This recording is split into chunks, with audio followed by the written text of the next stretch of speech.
So we're ready to start this endovenous ablation here.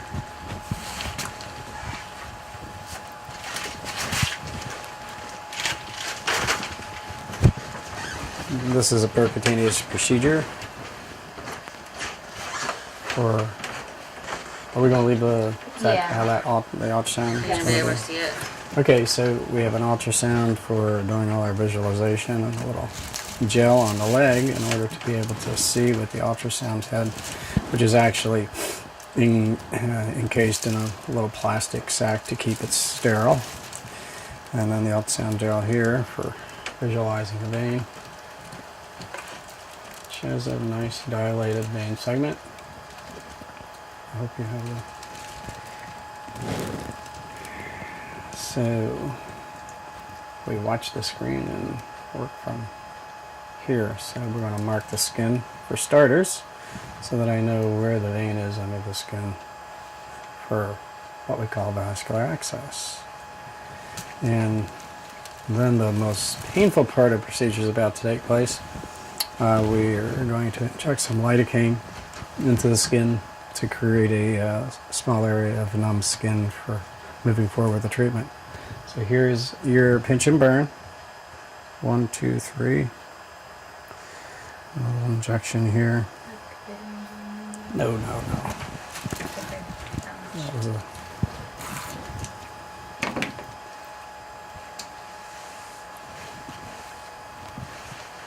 So just going to make a little path here.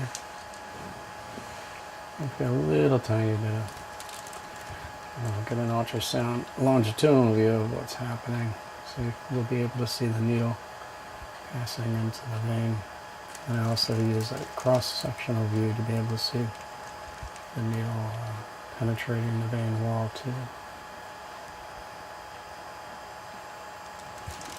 So here's a longitudinal view of the needle actually penetrating the vein wall. We'll introduce a guide wire into the vein, which we'll be able to see passing up the leg, inside the vein.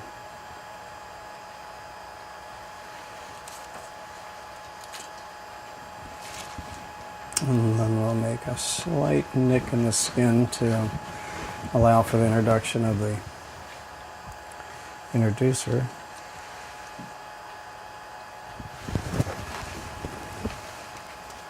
There may be a slight amount of pressure experienced here with the introduction of the system, so I like to put a little counter pressure underneath. So if you put a little pressure here, so the counter pressure actually creates a distraction. So the guide wire and the introducer come out, the dilator come out, and the introducer remains. And this is just like a large IV now for me to introduce a catheter fiber. Now we assist the ultrasound will demonstrate the introducer is now in the vein. And now I'm going to introduce the catheter inside of the introducer, and then it will track up nicely along the vein.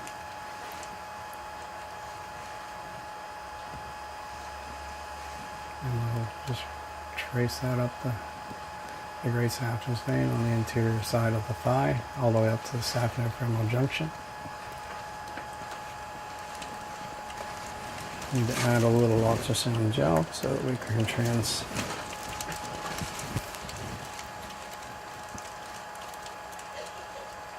Here's a nice image of the great saphenous vein, and then the catheter will be coming up across the screen.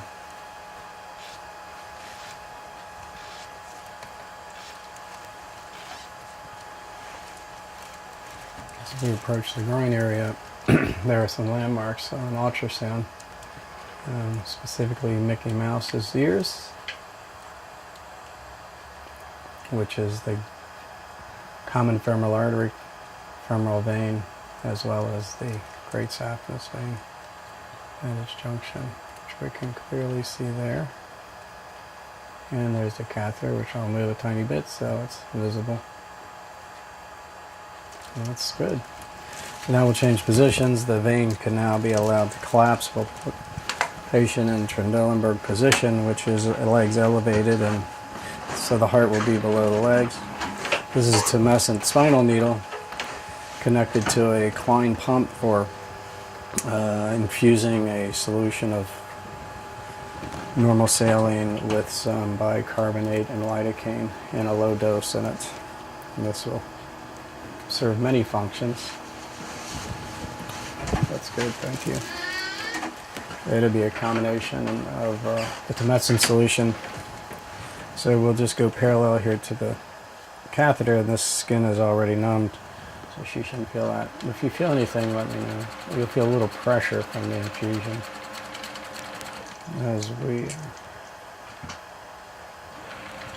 slide the needle down parallel to the catheter, which is able to be visualized on the ultrasound screen, which is the catheter is inside the vein. The vein itself is also visible on ultrasound, but not quite as clearly as the catheter, so that's all we really need to be visualizing. The saline solution on the ultrasound appears to be a darker. I also frequently use a cross-sectional view to reposition my infusion system. Could you put the ultrasound on 4? It'll be a better. I'm going to bring the image to the center of the screen. So.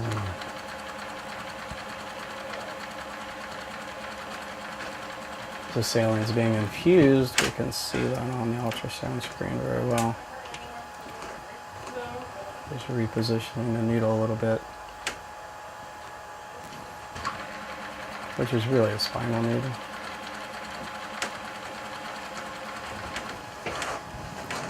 Then when we've gone as far as this needle will allow, then we kind of we'll go again. Here's a pinch. Just redirecting the needle again adjacent to the catheter system.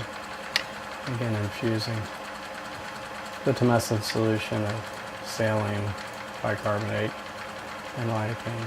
You can also put epinephrine in the solution. I don't, but it might reduce the bruising slightly.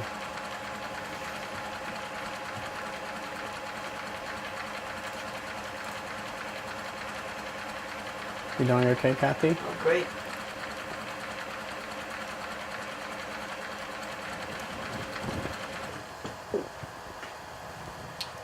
So the tumescent solution's function is many. It acts as a heat sump. It surrounds the vein and the catheter inside of it, so when the system is turned on, which is superheating the lining wall of the vein, any heat that's transmitted through the wall of the vein will be absorbed by the saline solution. So that acts as a heat sump in that respect. Pinch here. So it protects the surrounding tissues from injury from the heat treatment.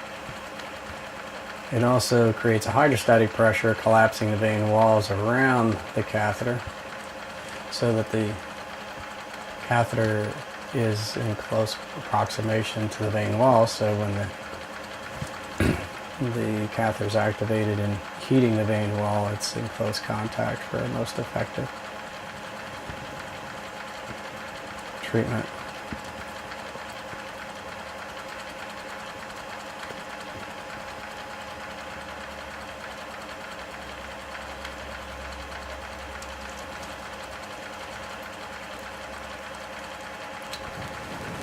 Nice.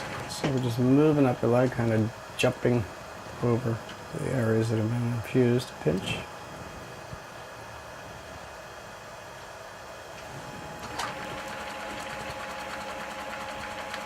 And it's just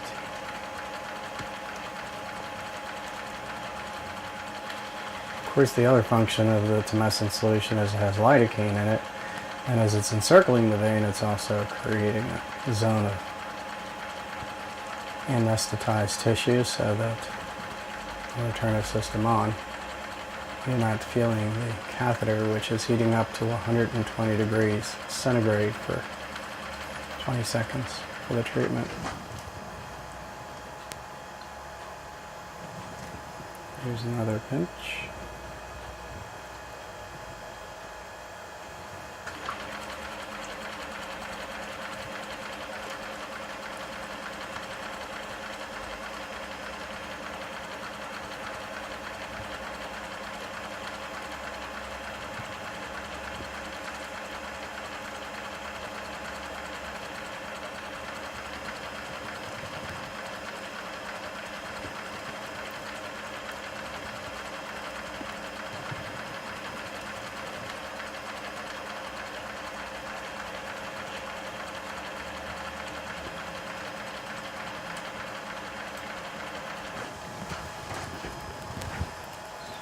So this should be our last pinch.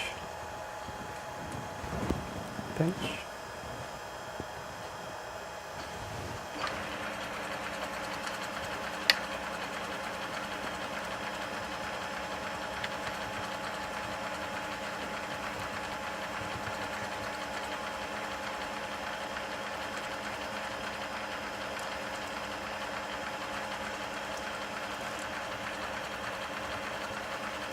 And that very nicely shows the anatomy of the saphenofemoral junction in longitudinal view.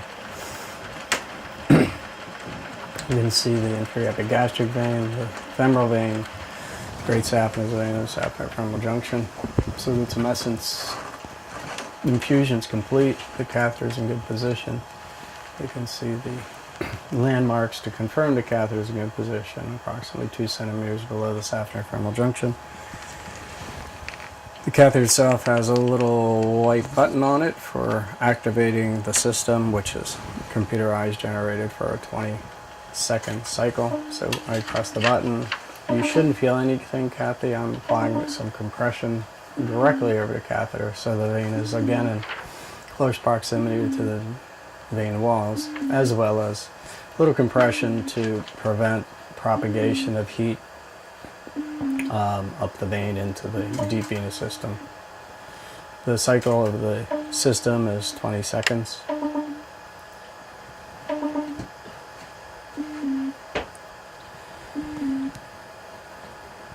There are laser systems available to do the same treatment. I prefer this particular system because of its controlled energy delivery system to the vein wall. They're both very effective. So we just have a 20-minute cycle. The background noise is the venous system, also known as VenaFit, that's cycling. It monitors the temperature on either side of the catheter. And now there's a 6.5 centimeters between the little marks. So I'm first going to withdraw the catheter, introduce her to that white mark. So then I'm going to withdraw the treatment catheter 6.5 centimeters from mark to mark. And then we're going to cycle again. So there's a 5 millimeter overlap occurring inside of the vein at the treatment site.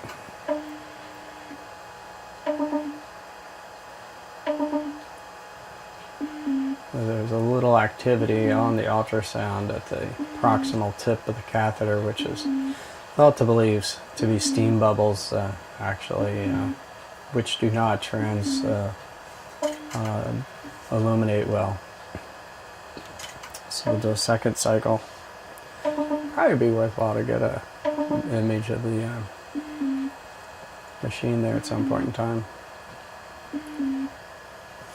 We can do that on the next one.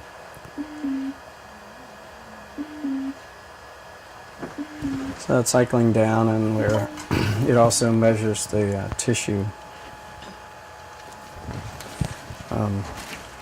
wattage resistance, and as the resistance number goes down, we know that we've effectively dehydrated the tissues that are in contact with the catheter, meaning we do have an effective, successful treatment.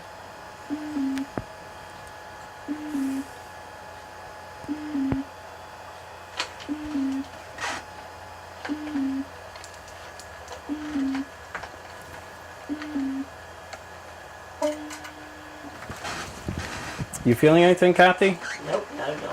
Good. You're not supposed to.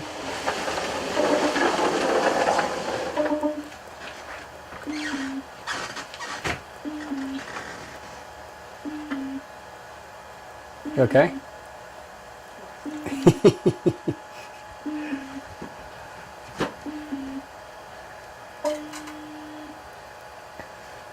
So this is it.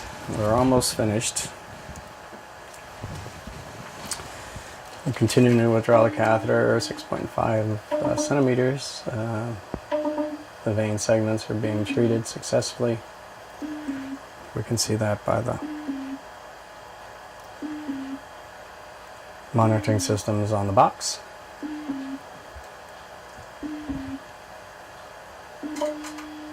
And we do keep the worm rim intentionally so that the vein remains dilated and is easily accessible.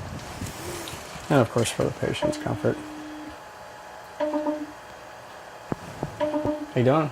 Very well. Very comfortable. Hard to believe you're doing all of that. Yeah, we're almost finished. And you've done great. There's 1, 2, 3, 4, 5. So we did 5 pinches in addition to the one site there that we ligated. So the vein has been treated. We'll just go along and see the vein segment throughout its length. We'll look at the SAP and common femoral veins, compressible, wide open.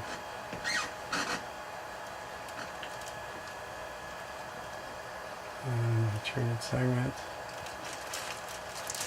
Is my leg photogenic? It's perfect.